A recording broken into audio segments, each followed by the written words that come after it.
¿Cómo estás, Pepo? ¿Todo bien? ¿Cómo estás, Alain? ¿Qué tal? Y este es Hola. Cube. El otro es Cube. Cube y Pepo. Bueno, vimos muchas notas tuyas. Bueno, la gente sabe de lo que fuiste parte, que lo vamos a ir hablando. Pero me gustaría también, como es un canal de guitarristas, Sí. tender a hablar más técnicamente de lo que usabas, de cómo grabás guitarras, a lo largo de las etapas, que por ahí no vi mucho. En principio, vamos a tratar de ir cronológicamente porque la verdad que tu currículum es absolutamente demencial. Parece una película de esa primera época de What Is This, ¿no? What is this? Sí. Sin question mark. No hay, ¿cómo se llama? Porque no era pregunta. Siempre te tengo que decir a la gente que no es pregunta. Es un statement, como se dice. What is this? Sí, una declaración. Sí, porque si te das cuenta que en las portadas de los discos nunca aparecía el question mark, o sea, entonces la gente la agregó porque se supone que tiene que estar como Schneider, la Natasha Schneider, no hay C-H-N-I-R y la gente siempre le mete una C porque piensa que tiene que estar.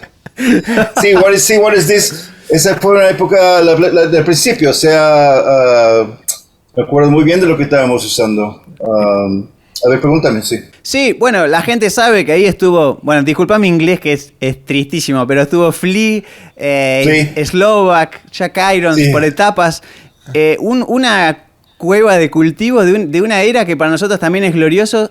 No necesariamente esto era grunge, pero quiere decir como la semilla de todo ese movimiento de Soundgarden, Pearl Jam. Sí. ¿Qué usabas en ese momento? Que supongo que era lo que tenías acceso. ¿Qué setup tenías en ese momento? Mira, en el principio, cuando empezamos, yo ya estaba tocando guitarra desde los 4 años, entonces yo ya tenía un Ampeg Reverbo Rocket, una SG que mi mamá me compró en el Guitar Center, el primer Guitar Center, enfrente del Guitar Center donde ahora hay una tienda de empresa, o sea, de printing press. Wow. Y Hillel empezó con una Silvertone y tenía una Fender Telecaster copia, una Squier que silbaba demasiado con el feedback. Entonces yo le regalé mi Messenger y en ese tiempo era roja. Y una vez que él compró su Strat y un Marshall que tenía un plexi muy increíble y me la pasó de regreso y ahí yo le pinté y le quité los trastes para hacerla como la guitarra que se escucha en Spark, es como fretless ahora, sí, mira, yo acabo de grabar una cosa para, aquí está, mira. No, qué bonito. Esta era roja y ahora no tiene trastes, y tiene el cuello de aluminio, ¿verdad? Mirá. Aluminum. Y que transversa todo el cuerpo y por eso se tiene muy estable y eso lo toco con el Evo, es el que se puede escuchar todo eso que suena como Theremin, todo eso. ¿Era esa guitarra? Mirá vos. Esa es la que tenía Hillel en el principio. Tú sabes, a ver si tengo fotos de esa época cuando tocábamos ahí los primeros shows fueron en high school, ¿no? Cuando Flea ingresó como bajista. Ahí tengo una foto, a ver si te la puedo mostrar. No puedo creer. Ahí está Hillel tocando la Messenger. ¡Qué grande! Muy bueno. Mira, y aquí está, mira la banda con Flea, el principio. A ver, tengo fotos de Flea. Estamos hablando de Flea. ¡Qué demencia esto! Mira, ahí está Flea. ¡Qué locura! Todos con super pelo. Y después, un poco más tarde, aquí estoy con Flea, con mi Hammer y... Wow. Eso fue cuando él llegaba porque Hillel y yo tuvimos como 3 meses para enseñarle un poco lo del bajo, porque él ya era músico, obvio, era trompetista de jazz. Claro. Bueno, entonces esa porque yo tenía un Carvin Solid State con un 212 que separaba así y tenía un horn también, como se dice el horn que se era casi como parlante de PA, ¿no? Ah, claro. Y después me conseguí una, ¿cómo se llama? Un Mitchell cabinete y una head, la primera head que tuve que estuvo bastante buena fue una Randall. Mira. Y ese los ocupé después, el RG80 tenía 4. Entonces 4 en serie, que era el sonido de Reach Out. Ese es el sonido que yo ocupé bastante tiempo. Claro. Sí. Qué increíble. Eso fue la época de What Is This, sí.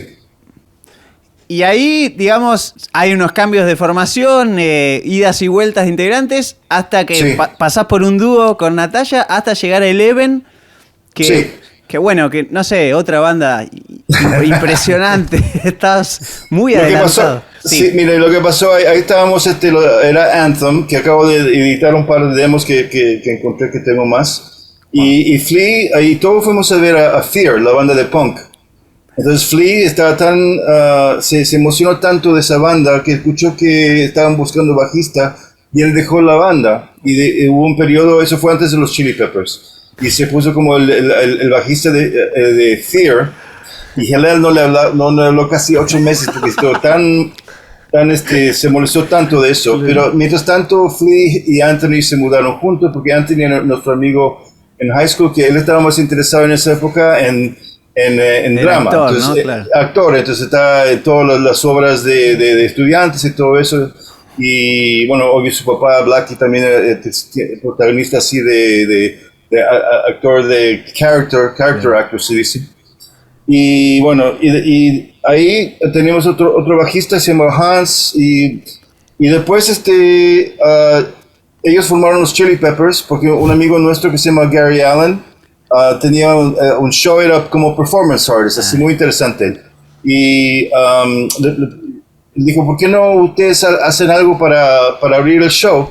Y inventaron todo eso, y inclusive estuve esa noche en la casa de nuestro amigo Dandy, donde estaban buscando el nombre de la banda, y ahí tenían un libro de jazz, ¿no? de la enciclopedia de jazz, y aparecía en 1920 Jerry Roll Morton y los Red Hot Chili Peppers. Entonces ahí les agarraron ese nombre. Y yo desde el primer show, y estuve ahí, yo me di cuenta que eso iba a lanzarse muy rápido porque tenía muy buena energía y Hillel tocando increíble, esa combinación entre Hendrix y funk y todo eso. Pero nosotros estábamos escuchando mucho D-Funk y en esa época Remain Light y todo eso, entonces Parliament, entonces de ahí salió y el rap estaba empezando. Y lo que pasó, al fin éramos como 6 personas con dos cuartetos. Entonces compartíamos la sala de ensayo, tocábamos show juntos, inclusive encontré unos cassettes de shows de What Is This y Chili Peppers en la misma noche, ¿no? Wow. Y MCA y Warner Brothers nos ofrecieron a las 2 bandas un contrato, ¿no? de la disquera.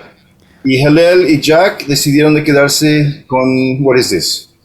Por eso el primer disco de los Chili Peppers tiene a Cliff Martinez y Chuck Sherman. Entonces hicimos el EP Squeeze con Dave Jordan. Después fuimos a una pequeña gira. En esa época todavía no existía el College Radio. Entonces fuimos a una gira así, solo manejando así, o sea, súper padre con el van.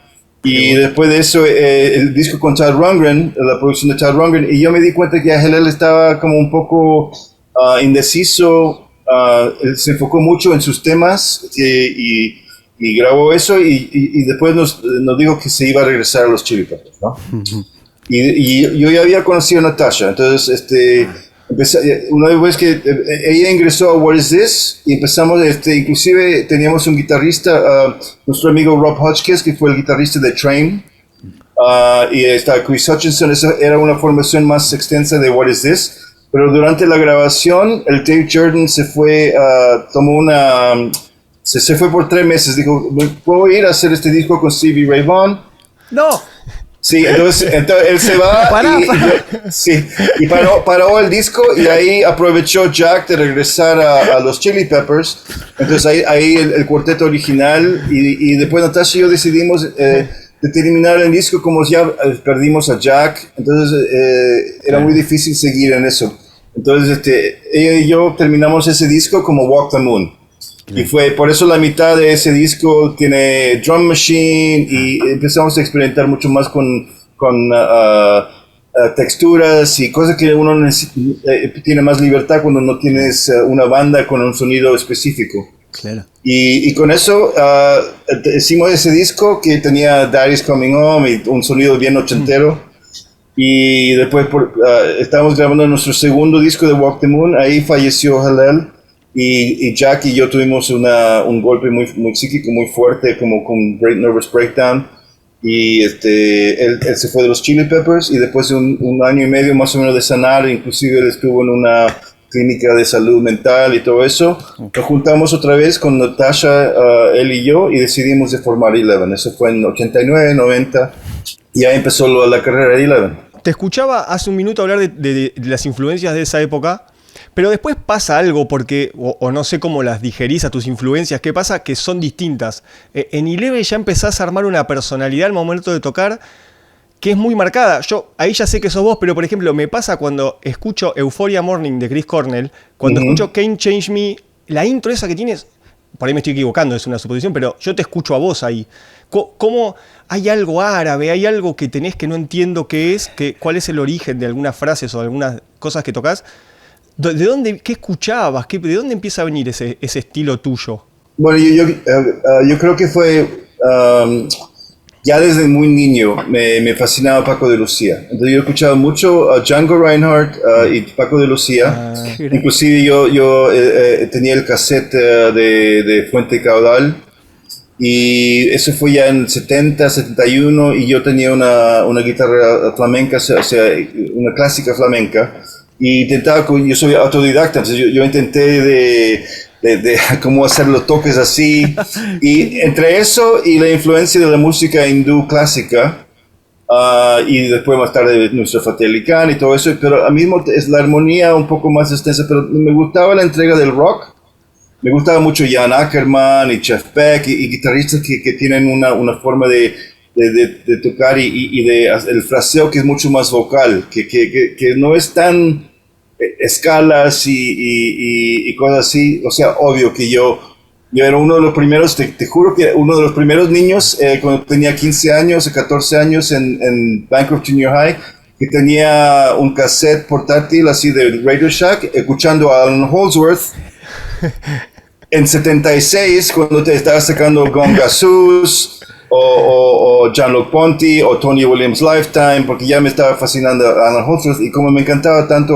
el fraseo de estilo de jazz, de saxofón, de ese sonido legato. Entonces ya me prendí muy fuerte en ese sonido de Alan Holdsworth. Y yo creo que todo eso empezó a mezclarse en mi mente con la entrega igual de ese fuego de la música flamenca.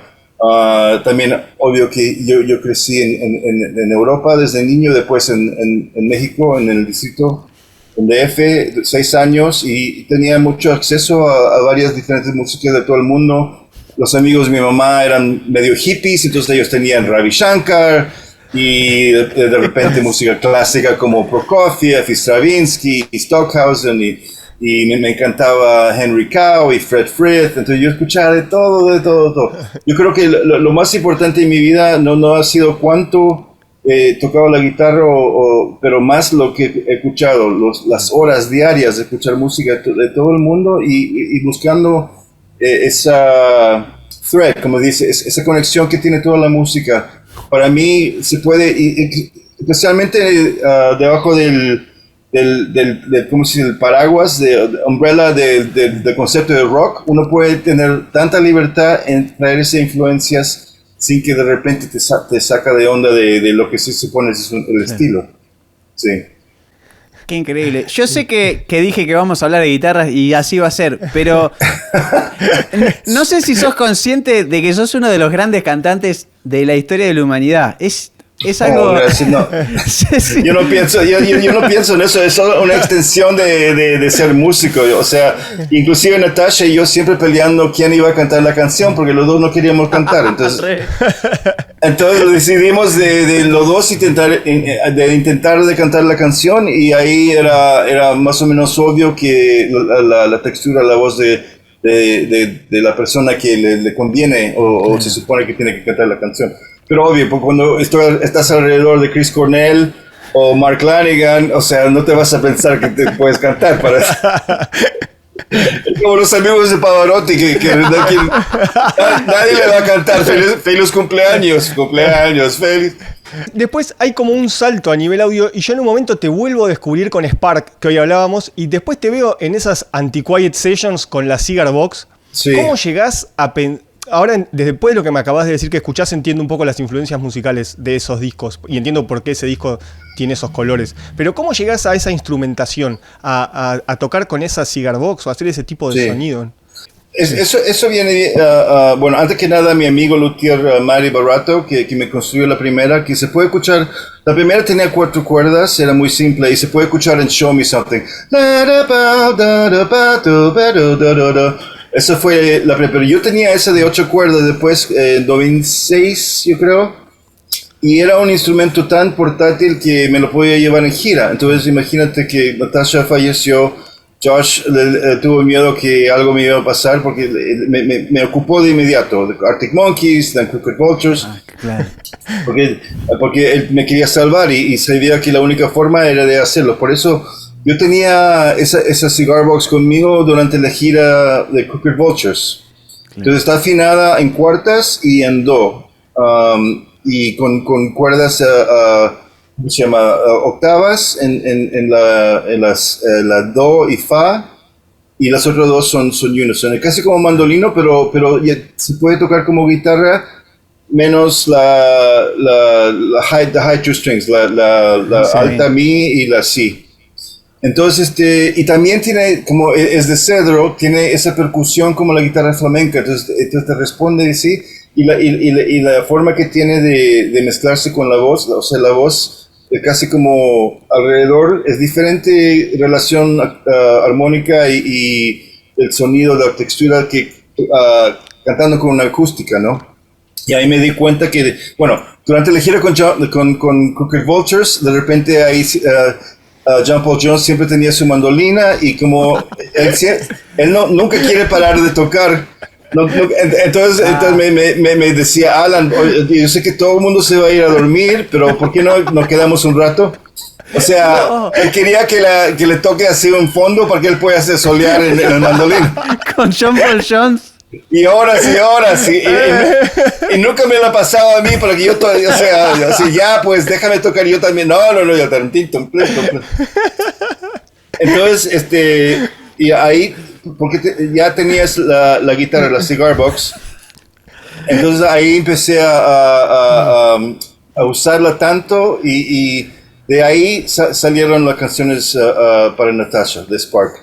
Y por eso ya yo pensé, está tan enfocado, y es algo distinto, como en la forma de cómo te salen los acordes, o sea, mover una nota y te cambia totalmente todo, mucho más que en guitarra.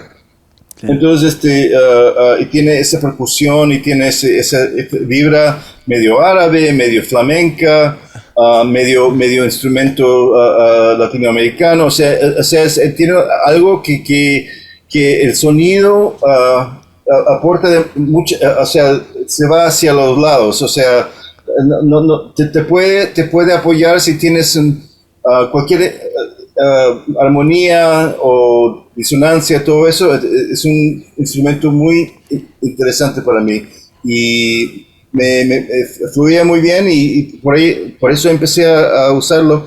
Imagínate que fácil estar en gira.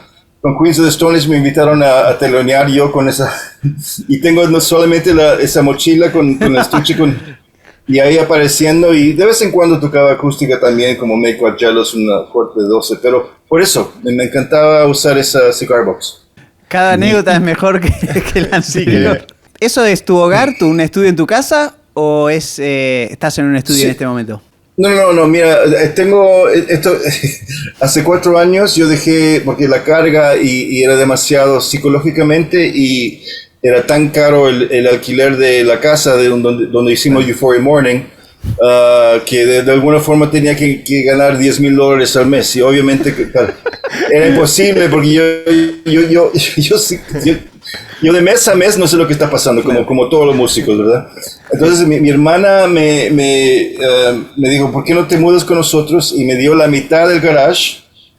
Y tengo como, en la habitación arriba tengo como 70 instrumentos y una cama en la mitad. Y te puedo mostrar aquí. Y en esta, mira, aquí tengo esto así, Qué lindo. ¿verdad? Sí, o sea, ahí tengo batería electrónica, acústica. Después aquí detrás de mí hay percusión, tengo guitarras, tengo equipo de grabación. El piano, aquí mira, ahora estoy aprendiendo a tocar Comanche como Daniel Goddard. Ahí tengo mi violín carnático que está afinado en C, G, C. Bueno, así estoy. Ahí está el soprano, el flauta, las guitarras. Por ejemplo, Sparks lo grabás vos, digamos, apretabas grabar y eras tu técnico a la vez, digamos, aprendiste a... Sí, eso hace mucho tiempo ya. Inclusive con Natasha y yo tenemos una máquina de Stevens de 2 pulgadas, de 16 pistas. Y yo creo que como mi tío Peter siempre ensayaba en la casa y tenía acceso a todos los instrumentos, después él llegaba con una Tandberg y una TIAC de 4 canales y micrófonos. Y desde infancia yo siempre tenía acceso a micrófonos y aprendí cómo hacerlo. Y después, una vez que, Chris se quedó con nosotros después de que Soundgarden paró por esos 20 años, no sé qué. Él invitó al presidente de A&M y le encantó la música que escuchó de nuestras canciones y nos ofreció para ese disco de Avantgarde Dog, porque Avantgarde Dog lo grabamos antes de Euphoria. Salió después porque lo acabamos de grabar con el equipo que el presidente de A&M lo convencimos, Natasha y yo. La idea era, como teníamos $200,000 para contratar un productor y un estudio y un ingeniero, que en esa época era como más o menos ok, no era gran cosa, no era poco, y fuimos a su oficina y le pedimos por ese dinero, ay, disculpe, se me cayó la... Sí. Le pedimos por ese dinero entero para comprar equipo para la casa. Y eso, la gente, o sea, los sellos mejor te hacían alquiler que comprarte algo, ¿sabes?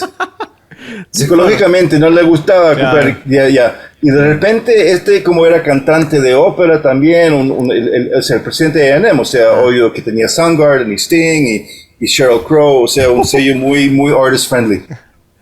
Y dijo, y estuvo de acuerdo, entonces era un PO, es un número especial, y la tienda de música fue una de las mejores que tenía de todo, Neve, API, Neumann.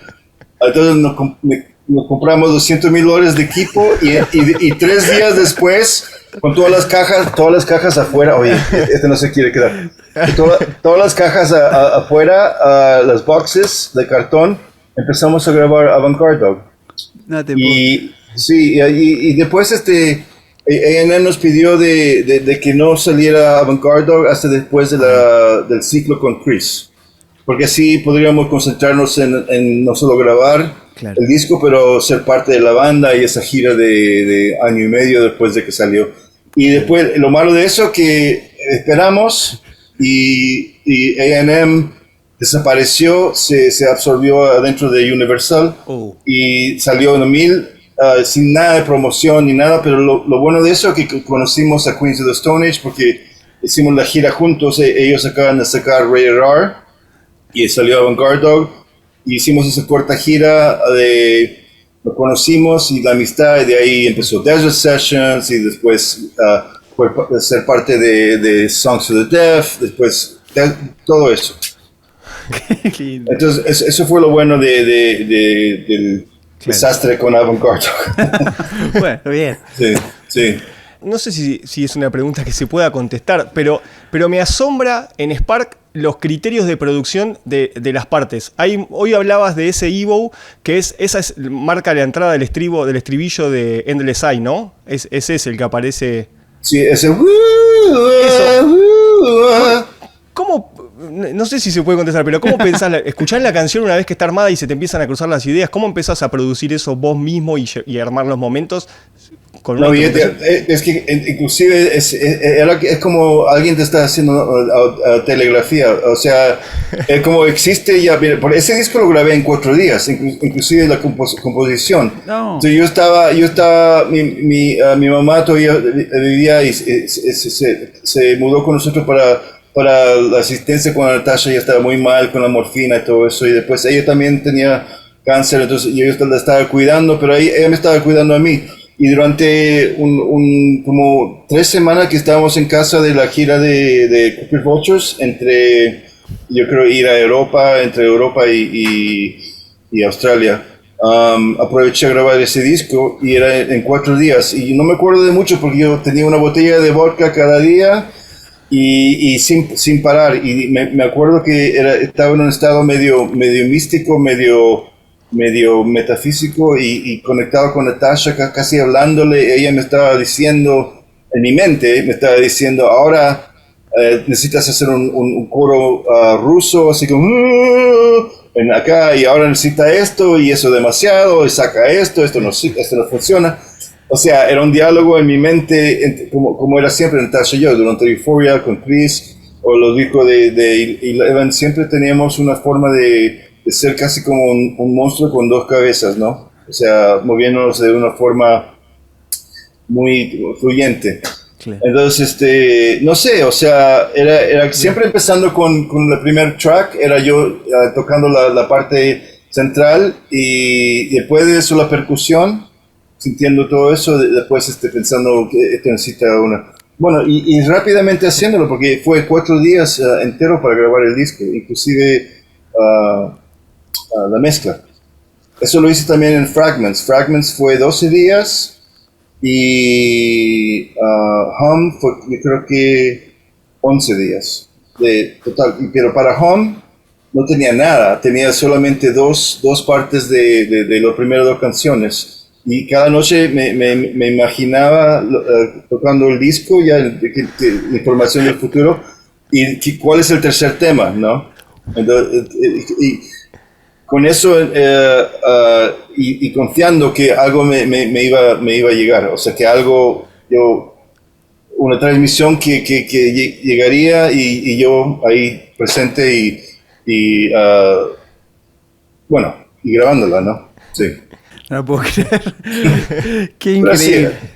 Y hablando de audio, fuiste parte del documental ese y de ese mítico estudio que es Sound City. Sound City, sí. ¿Qué nos puede decir para los demás mortales lo que es ese audio, esa consola, esos estudios? ¿Cómo lo ves como herramienta? Es realmente, comparado con ahora que bueno, te veo ahí en tu casa, digamos, ¿cómo vivís esos 2 estadios de pasar de ese estudio o esa consola que grabó los discos más grandes de la historia de la humanidad a grabar en tu casa? ¿Dominás cada técnica? ¿Manejás los 2 mundos con igual felicidad? O sea, son todas herramientas, como dijiste tú, son herramientas y le dan carácter a la cosa. A mí me gusta mezclar caracteres, o sea, no todo tiene que ser el micrófono más caro del mundo, o solo usar Neve, solo usar Fairchild, solo usar Neumann.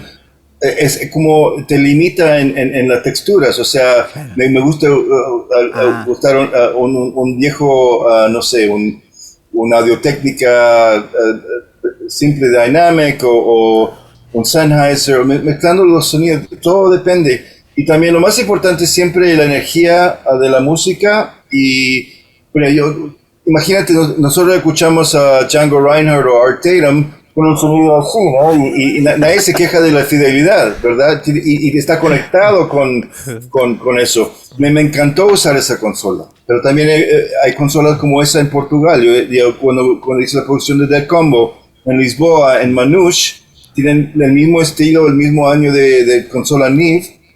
No tienen la misma historia, pero son herramientas. O sea, de vez en cuando hicimos Air Vulgaris, estábamos en Cherokee, que tenía una consola Trident de la vieja, y totalmente distinta, diferente. O sea, es simplemente, lo más importante es empezar a grabar de inmediato para que no se pierda nada. O sea, primero hay que poner un micrófono en cualquier lado que está siempre live, ¿no? Si algo pasa, intentar de captarlo. Y bueno, yo creo que ahora con toda esa herramienta como Universal Audio que tienen emulaciones de la NIV y todo eso, y me doy cuenta que reacciona de una forma parecida. O sea, es diferente, obvio, pero también te puede ayudar si uno, al final tiene más que ver con el taste, con el gusto, Sí. y una buena canción y una buena parte. O sea, entonces, te juro, me encanta usar, yo tengo amplificadores, yo tengo Supro, tengo todo eso, pero después tengo un Helix, que ahí puedo agarrar un sonido y el resto está en tu imaginación y los dedos y tu alma. Entonces, todo sirve, o sea, es lindo tener equipo que es la mejor consola del mundo, pero no es necesario para lograr la magia, ¿verdad? Es solamente parte de algo. Y yo por suerte, he tenido esa experiencia. Pero no es esencial para lograr buena música, eso es lo importante. Y hablando de la música, ¿cómo se armó ese disco? Porque en los créditos aparecen como todos, pero está como poco claro las participaciones, y hay canciones en las que te escucho que no son tan vos, y hay canciones que te escucho de ese disco, no sé, A Trick with No Slave es muy vos, y después estás en una ultra punk. ¿Cómo se armó el disco? ¿Que se juntaron todos y empezaron a componer? Sí, o sea, Dave y yo, la composición de Trick with No Slave, y después esa fue la única que desarrollamos a distancia antes. O sea, él me dio una maqueta de down, down, down, down, down, down, y yo ahí compuse la voz, la melodía y la letra, y nos juntamos a hacer el arreglo. Y después yo aparecí, ahí estaba Chris Goss, y estaba Josh, y estaba Lee Veng, y alguien me pasó un bajo, y ahí, bueno, down, o sea, eso fue todo en el momento, pero la parte original, la persona que estaba cantando, eso ya Dave había pensado esa persona y había ya empezado una maqueta así de una onda, a ver, para empezar, la parte, la primera parte, que es la composición básica. Y después, una vez que yo llegué a tocar los otros temas, eso ya se había desarrollado entre Stevie Nicks, entre Paul McCartney, entre Goss y Trent Reznor y todo eso.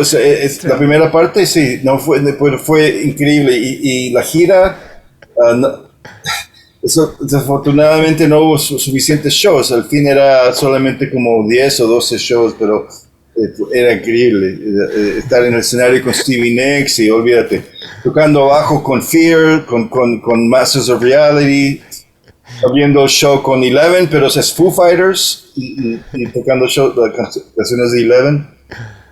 Sí, pues. A veces no acredito los nombres que aparecen.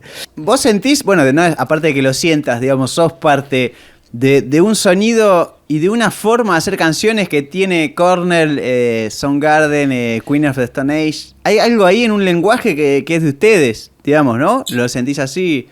Sí, bueno, sí, lo que pasa es que por suerte la resonancia nos encontramos, ¿no? Pero yo me acuerdo que The What Is This, Kim, antes de conocer a Kim y Chris y todo, El guitarrista. el Kim Thale, él ya estaba tocando What Is This en su show de disc jockey, ¿no? Y le tocó What Is This a Chris Cornell y todo eso. Entonces cuando nos conocimos, Natasha y yo ya conocimos a Soundgarden porque Aaron Jacobs era la persona que llevó a Natasha a mi casa a conocerme y por él lo conocimos. Él también fue la persona clave que A&M le ofreció un contrato a Soundgarden. Entonces, nosotros ya habíamos escuchado a Soundgarden en 88, 89, ¿no? Antes de conocerlo. Y después nos conocimos en gira durante el primer disco, nuestro primer disco, Awaken a Dream, y ellos, Bad Motor Finger acaba de salir, ahí empezamos esa amistad.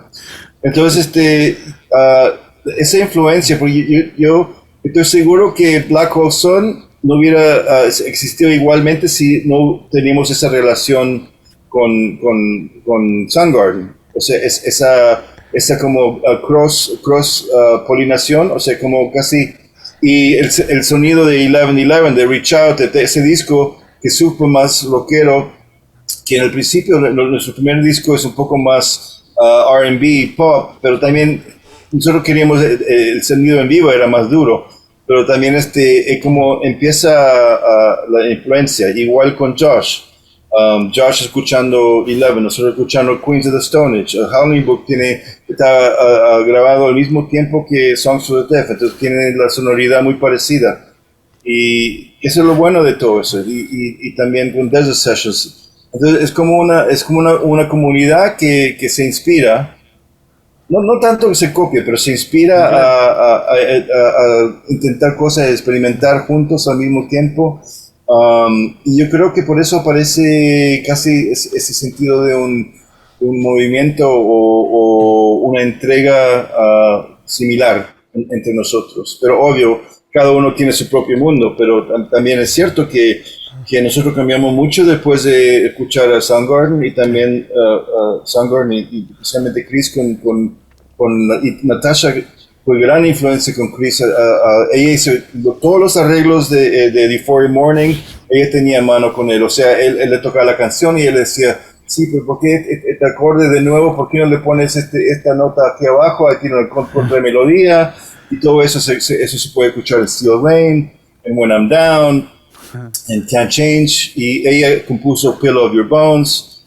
La música yo compuse Follow My Way, Mission, Disappearing One, y él compuso la melodía y la letra y todo eso, pero eso fue un periodo muy interesante de 7 meses encerrados en la casa sin dejar a nadie, salvo nuestros amigos Josh Freese y Bill Rieflin y todos nuestros amigos que fueron parte de eso, pero eso lo hicimos casi en secreto para que nos dejen en paz. Hoy ya lo citaste un poco, pero tu trabajo en Deep Crooked Vultures, vos del estudio no participás, te sumás para el vivo de eso. ¿Y cómo surgen tus partes para esa presentación? Bueno, al fin eso yo es un poco injusto porque mira, dice Assistant Engineer, pero la verdad que ellos hicieron jam, grabamos un montón de jams y después Josh y yo solos nos quedamos 3 meses en el estudio haciendo la edición, o sea, editar en forma de, o sea, ya en presentación de canción.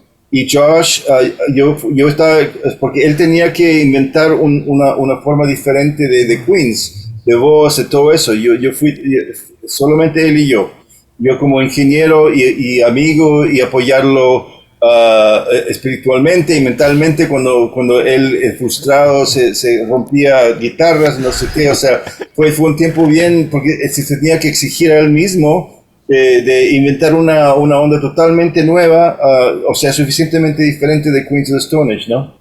Claro. Y yo también grabé como 2 o 3 canciones, enteramente yo, pero Alan Moulder hizo la mezcla. Y después cuando fui parte de disco, era simplemente agregando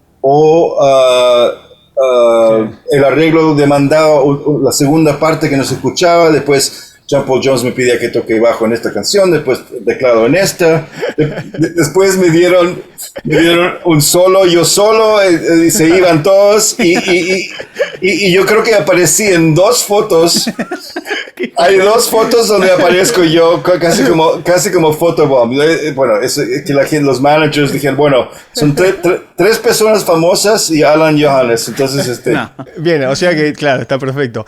Y entonces, ahora que te tengo acá, ¿va a existir una segunda parte de eso? ¿Es posible? Bueno, eso sigue pasando. O sea, nos juntamos en 2019 o 18 para cenar, hablando de la posibilidad, pero es obvio que John Paul Jones él está listo para hacerlo, o sea, él le encanta tocar, estaba listo justo después, pero son los ciclos entre Dave y Josh, o sea, hay un nuevo Foo Fighters, después hizo Sound City, después Josh hizo disco, después hubo Desert Sessions, y como para que coincide esa cosa es difícil, o sea, todavía estamos en la posibilidad existe, pero yo me encantaría. Obvio, la próxima vez me gustaría ser parte un poco más. Sí, pero antes de la foto también una parte fundamental del disco, porque para aprovechar de mis habilidades como compositor o otra cosa también. ¿y por qué no? Pero sí vamos a hacer un cuarteto, pero si eso no, si va a ser la misma onda, no estoy seguro que me gustaría tanto. O sea, es una experiencia increíble. Y obvio que al fin, no tengo la duda que voy a decir sí. Pero también para un poco más de respeto porque hay mucha gente que no entiende, la gente que no sabe, o sea, que no, siempre dicen es un trío. Imagínate ser parte de cada show como cuarteto o sea, sería diferente si yo como utility person que aparece en el fondo, detrás de la cortina, tocando no sé qué onda, tocando los samples, pero no, fue parte integral, ahí en la frente, en la mitad, cantando, tocando todo eso, bueno. Hay algo, hablando estrictamente de la guitarra y también de tu rol como técnico e ingeniero, que tienen Queen of the Stone Age o que tienen tus discos, es como una increíble habilidad para situar las guitarras en planos con el uso de rooms o reverbs. Ese también lo veo como un lenguaje muy, muy de ustedes, de esa camada que hablábamos, ¿no? O sea, ¿se graba ya con un room específico o después un criterio? No, sí, o sea, es siempre la búsqueda entre Josh y yo, siempre búsqueda interesante de un nuevo micrófono, un nuevo amplificador, y no es un amplificador normal, muchas veces no es un amplificador, o usar un EQ que no es un EQ, normalmente se usa en submarinos, sumergibles, ¿cómo se dice? Submarines, ¿no? Sí, o sea, ese que se... que te da 100 decibeles a exactamente 3.2, ¿no? Y hemos quemado parlantes en el estudio. No he intentado poner ese en 666. Ese EQ es una cosa que Josh se consiguió de la Navy, ¿no? Entonces, ¡No! Sí. Ese no se supone que se puede usar viene con precaución. No, pero eso sí, o sea, es como ubicar, para hacer una atmósfera con los sonidos, es encontrar el amplificador y la guitarra y los efectos que suenan bien ahí enfrente en la habitación y ponerlos en un ambiente de que se puede grabar también, así el espacio, porque si viene con un espacio, entonces ya viene como una burbuja que impermeable. Entonces si ponen la guitarra acá, se queda acá y no importa lo que está pasando con la batería o el bajo, no se puede uno perder la locación y la intención y la vibra que tiene. Eso es muy importante que eso aprendí yo de escuchar los discos de los 70s de Queen o sea, los sonidos viven juntos también ya hechos antes de la mezcla. Ya en ese momento, porque ya tenían que no tenían tantas opciones, tenían que decidir en el momento porque tenían 8 pistas o 4 pistas o 16 pistas. Y para tener canales libres hacían una mix, una bounce. Aquí viene la batería en estéreo y ahí se queda para siempre.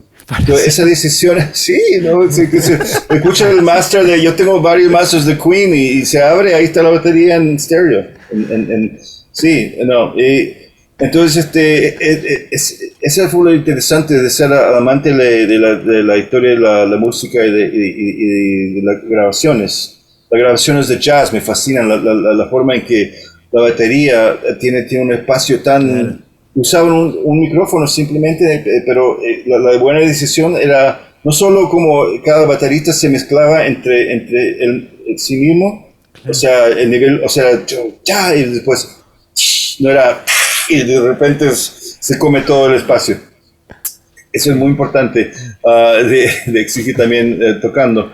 Y lo que hacían muchas veces es buscar estudios y espacios que de repente estábamos en el baño y se escuchaba de alguna forma y ahí metíamos un micrófono adentro del baño, ¿no? O en Sound City había un lugar muy especial que era poner un micrófono adentro del toilet. ¿Cómo se dice el toilet? Sí, el baño. El inodoro. Sí, pero ahí adentro, sí. Entonces no se podía usar ese baño porque ahí estaba un micrófono de $15,000 casi tocándole agua ahí, porque tenía una especie de reverberación corta, así casi como una especie de delay y reverberación así, you know? y poníamos un bombo o una caja ahí en ese mismo lugar con un pequeño parlante adentro, enviando la caja de nuevo adentro y grabando el sonido del toilet. Así, yeah.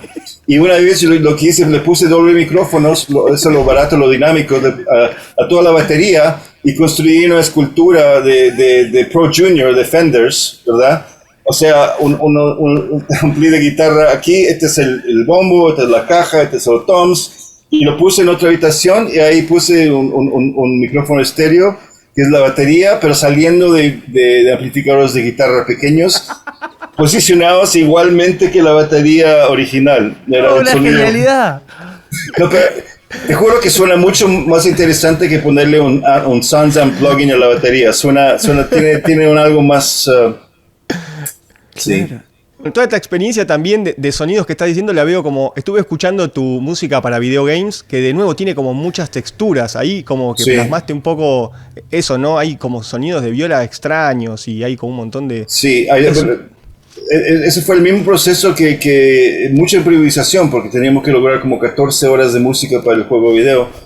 Entonces, como el estilo lo que hizo Neil Young en el disco, en la película de Deadman, Deadman de Jim Jarmusch, que él tenía la guitarra y miraba las escenas y la atmósfera y reaccionaba, y esa fue la banda sonora.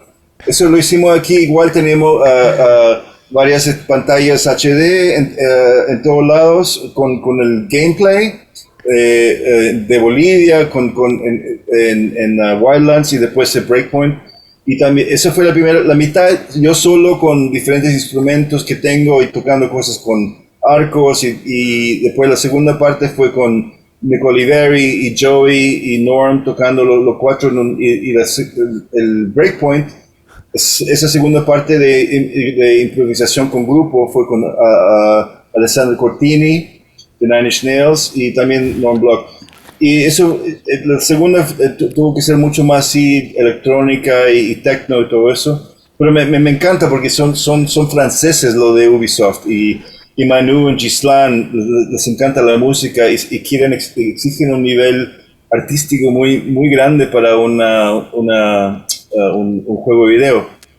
Claro. Por eso me encanta, como una experiencia mejor que trabajar en películas, en cinema, porque hay mucha presión de los estudios y no tienen tanto tiempo porque ya usaron música temporal, temp music, que se enamoran con el sonido de algo y después uno tiene que copiar esa misma onda. No tienes la misma libertad como sí, me encantaría hacer otro proyecto.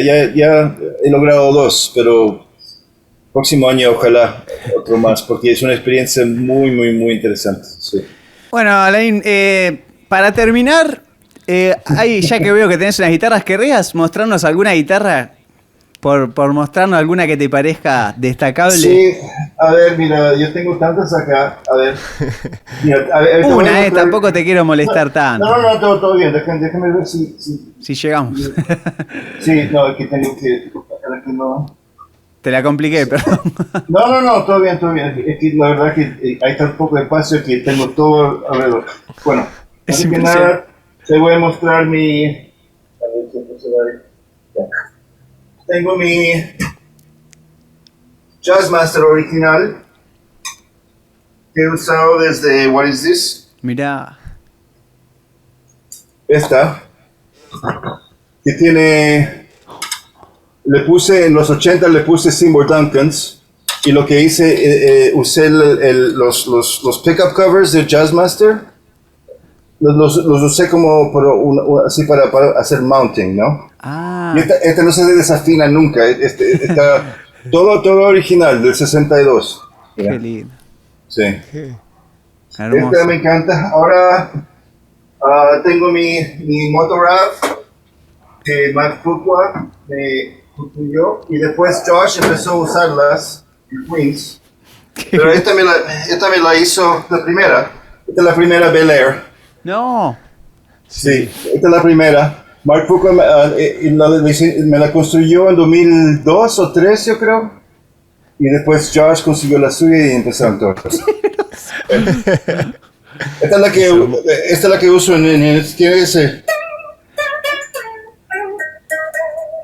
tiene ese sonido súper. Qué lindo. Ahora recién, bueno, no recién, pero hace como 8 años, el Seth Backus me construyó esta y lo usé en Ghost Recon mucho.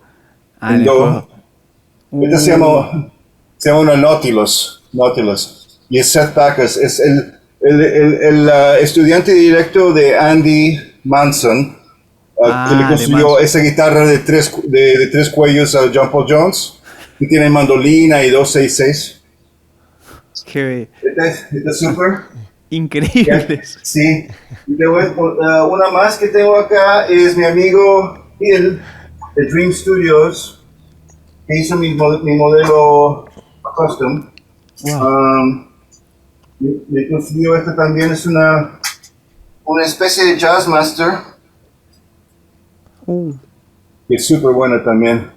Pero lo bueno tiene chord split acá para single double y es muy heavy, está en do. Entonces bien. Entonces tiene esta es una muy linda guitarra, es muy buen luthier. No, qué increíble. La verdad que sos un amor, no sabemos. Fue increíble esto. ¿Esa última es la que está en el video de Luna Sol? No.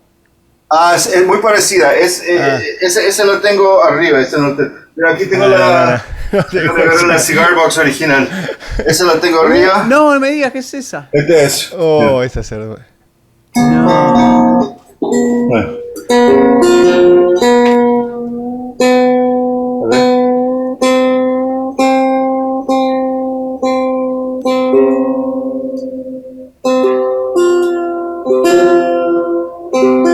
Se va armando. ¿Las cuartas?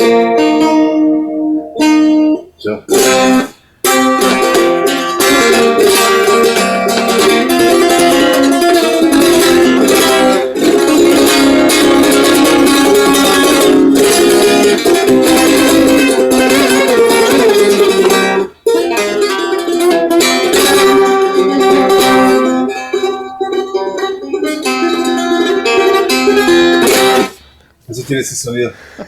Está bueno. Increíble.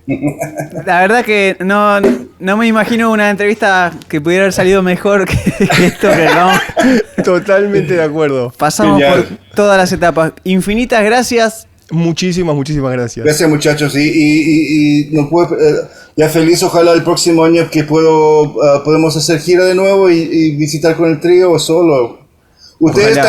¿Ustedes están en Buenos Aires? ¿Dónde están ustedes? Estamos en Mar del Plata, que es muy cerca de Buenos Aires. Sí, qué lindo Mar del Plata. Sí, Genial. ¿conocés? Playa. O sea, me encantaría quedarme un mal rato o sea, tan corto la visita. Mi hermana nació en Buenos Aires. Mirá. Sí, Karina, Bueno. sí. Cuando vengas, te veremos, si es posible. Inclusive mi padrastro, su papá, era empresario y manager. Tenía Palito Ortega. Palito Ortega. Mirá. Otro grande. Sí, y trajo secos y moleados, los trajo a México. Y no, olvídate, Roberto Carlos. O sea, había una conexión. Qué locura. Es excelente. Terminamos con Palito Ortega. Arrancamos con Flea y terminamos con Palito Ortega. Sí. Bueno, gracias. Queridos. Muchísimas gracias. Gracias, maestro. Cuídense. Ahí nos vemos muy pronto, ¿ok? Adiós. Gracias. Chao. Chao. Nos vemos. Adiós.